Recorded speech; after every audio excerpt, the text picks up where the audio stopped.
Hey everybody, welcome back to Tim Travels. It's Terry, your host.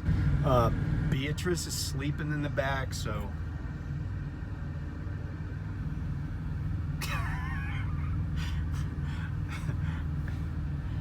she heard her name, so now she's not sleeping. So maybe it'll be quiet or not. Anyway, hey, so still here in Springfield.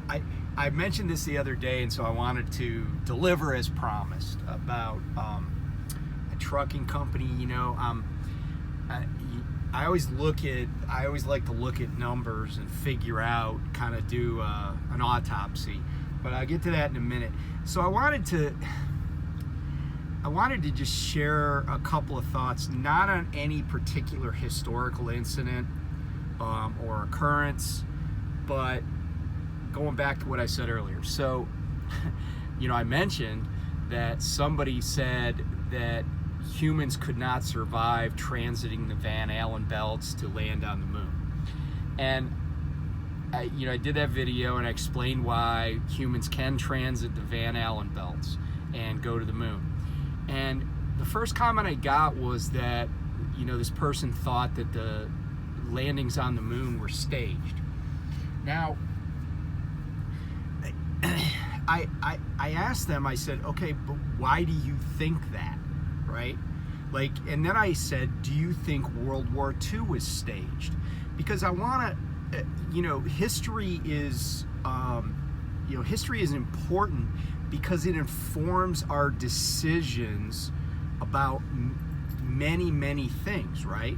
Like, every single day we use knowledge that we've gained, which is historical knowledge, okay? Because anything that happened in the past is history, right? So, like, if you're like, oh, I don't go down that road at 5 p.m. On weekdays because it's always backed up.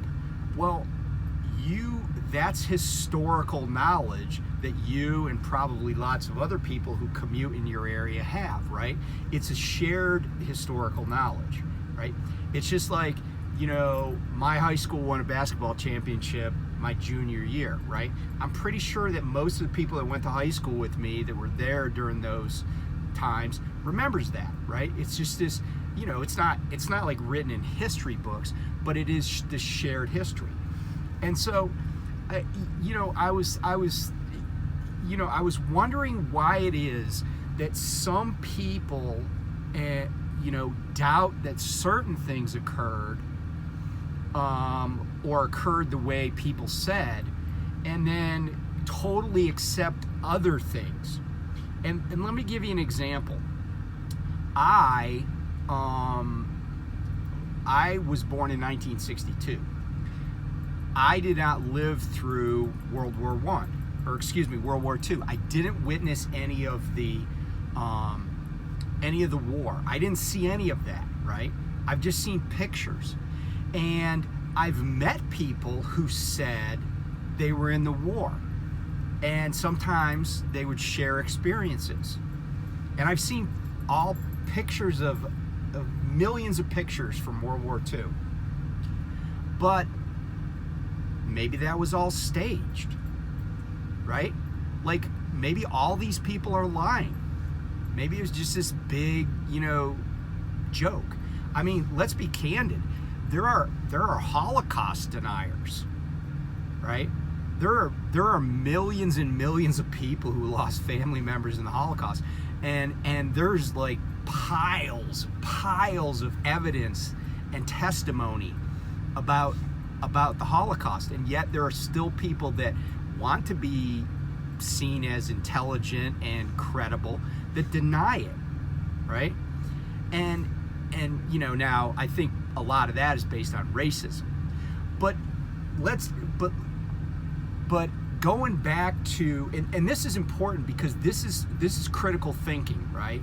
And when people lack critical thinking skills, they can't progress, right? Like, cavemen had critical thinking skills, right? They figured things out. They didn't just accept the status quo. they thought about things. Now, maybe they didn't think about the process they went through to come up with more innovation, but that's what happens. That's how we got, the Bronze Age, and that's how we advanced as civilizations, right? And, part of it was shared history, right? Like, there are people that believe that the Holocaust is a sham, right? That think the Bible is like 100% the truth. Now, I'm not disputing what's in the Bible, but it's widely understood and known that the Bible, the New Testament especially, lots of it was written, well, actually all of it was, long after Christ died. Okay? If Christ even existed. And I'm not trying to question people's beliefs, because I actually believe that he existed. But what I'm saying is that why would you believe the Bible, but then think that something that happened, say, in my lifetime, that was widely documented by, thousands of people that are smart, would be staged or a conspiracy or a sham?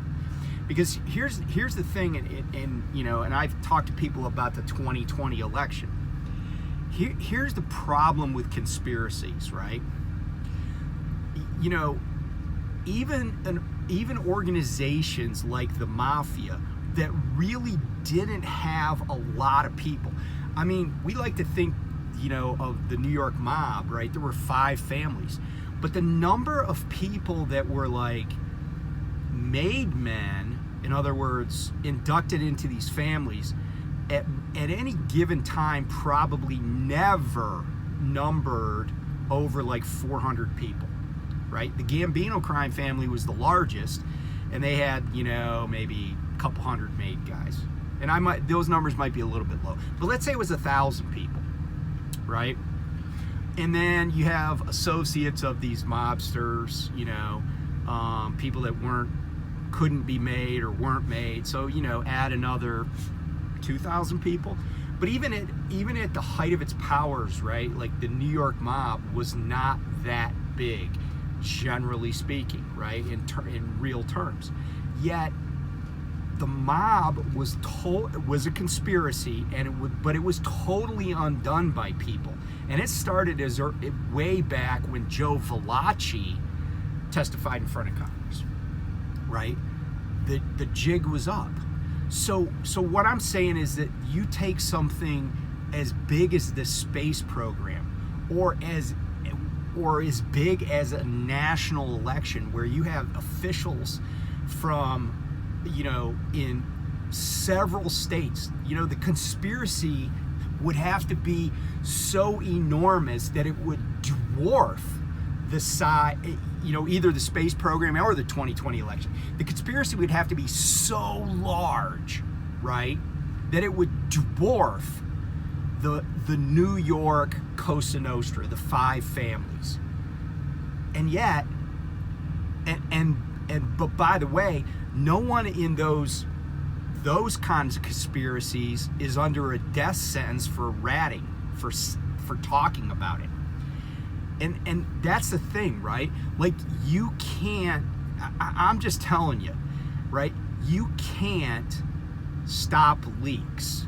You can't stop the truth from getting out. The truth is like water, right? Sometimes it blows out a dam and just drowns a town like Johnstown, Pennsylvania. And other times it just trickles out and gets in your basement and messes up your foundation. But either way, it's gonna find a way out, right? It's gonna find a way out. The dike is gonna get a hole in it. The dam is gonna burst. So the idea that something that was watched on live TV by 650 million people was staged, right, is kind of weird. Or the idea that could not have possibly happened. But yet the same people might say, oh yeah, I know Jesus walked the earth. You know what? Because the Shroud of Turin, I mean, that could be staged. I mean, actually, a lot of times our artifacts or art objects are fakes. They're knockoffs. But I share all that not to put anybody down or not to question anybody's belief systems, but just to say we're given tools in our heads to be critical thinkers, and but we need to not suppress critical thinking. Like, you know, it's like the Occam's razor, right? Sometimes the simplest answer is, you know, the truth, right? Sometimes it's not that complicated. And, you know, while the space program had, you know, the space program went on for years and years, right? And you know, I mean, don't you think that if, never mind. I've said enough. I said enough. I mean, I'm not going to convince people, but I really do wish people would sit back and think about things, right? You know, I mean, you know, if you've ever tried to keep a secret, it's pretty hard, right? Like, even people that hold secrets with penalties of death or with prison time, like people that were in the military or possess government secrets, it's really hard. You know, it's really hard. Like, look at Trump. He got indicted for something that I'm pretty sure somebody in his inner circle, you know, ratted him out, disclosed what he was doing. So, anyway, sorry you had to hear that if it doesn't apply. Okay, so I want to talk about Big J Express. Now, this is a trucking company down in Georgia. Not a big company, 37 drivers. But I want to just go over these numbers because I read this article on FreightWaves about this company going into bankruptcy this month, and the numbers were like, I had to read it a couple of times because I was like, wait a minute, how did they get this much debt with only 37 drivers? And I want you to, you know, this is an illustration. Yeah, I mean, and there's plenty of them. U.S. Express was another example on a much larger level. But I talked about how U.S. Express was borrowing money to make payroll, right? I said that it was a death spiral, and it is, right? No business can survive borrowing money to make payroll, not for very long, right? It's just digging a hole, you know, digging a hole with a shovel, then digging a hole with, you know, a Bobcat backhoe, and then digging a hole with a bigger backhoe, and then just getting some freaking, you know, excavating crane. You know what I'm saying? It's just bigger and bigger and bigger, and once you get going, you can't ever fill it in. And so this company had $1.5 million in gross revenue. This is with 37 drivers. They had $1.5 million in gross revenue from the beginning of the year till July 14th. $1.5 million in gross revenue. That is not a lot. In 2022, they had 6.1 million. So they were on track to get less than 50%, I think, than they had in 2022. In 2021, they had 5.6 million. But so those numbers sucked. Like, their numbers this year sucked, and we all know the market's tough, right? But but according to their bankruptcy filing, they owed lots of people money. But these three jumped out at me.